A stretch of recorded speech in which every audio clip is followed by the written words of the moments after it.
Okay, today my guest is Patty Rogers-Deeks, a longtime friend of Karen Levy. Patty, thanks for joining us today. Thanks for having me. So, tell me, how long have you known Karen? I have known Karen since 1979, so 42 years this year. Oh, and how did you first meet? Well, that's a good question. Karen and I met by chance. A friend of mine was at Fanshawe College at an open house, and Karen was also at this open house. And she was looking for a roommate, and my friend that was there said, "Listen, my friend Patty's coming to Fanshawe in the fall. Why don't you call her?" So Karen did. My friend gave Karen my phone number. She called me, and we met on the phone initially. So you met, decided to be roommates. What happened after that? Well, I have to tell you the story about that first of all. After we met on the phone, we decided to meet up at a local restaurant. So we made arrangements to meet there, and then we both said, "Hey, how are we going to recognize each other?" And I said, "Well, I can tell you, I have crazy, messy, frizzy, curly hair." And Karen goes, "Me too." So we knew that when we went to the restaurant, we had to look for someone else with crazy, wild, frizzy, curly hair. And of course, that was pretty easy because there weren't that many of us. So that was the first thing we had in common, which kind of brought us together as friends. What are some of your memories of living with Karen? Well, the first memory that comes to mind is finding out just after we moved in together that Karen was not a very experienced cook. Karen thought cooking something at 200 degrees for 60 minutes technically should be the same as cooking the same thing at 400 degrees for 30 minutes.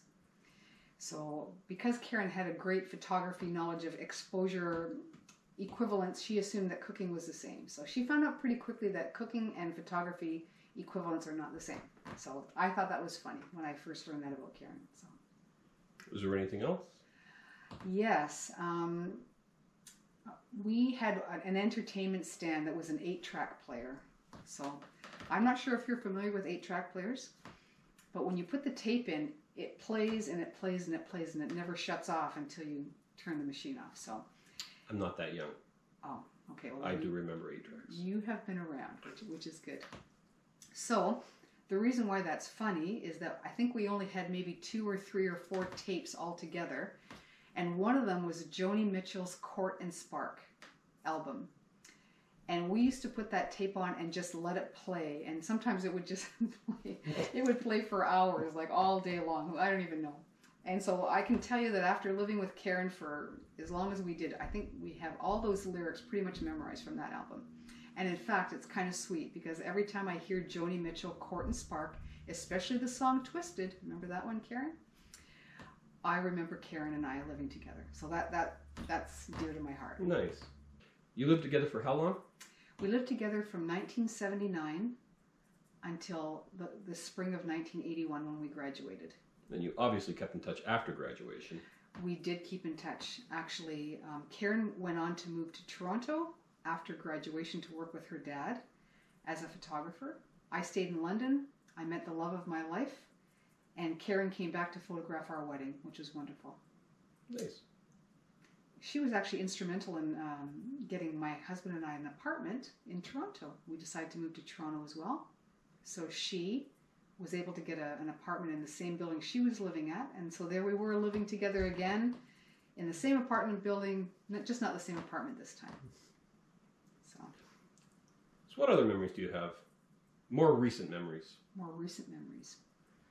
Well, Karen was actually, this picture here, she did our family portrait for us on my parents' 40th wedding anniversary. And of course, who are you going to call when you need a good photographer? You're going to call Karen because she's a dear friend and she's also an amazing photographer. So she did this portrait for us, which was really special. And trying to think what else.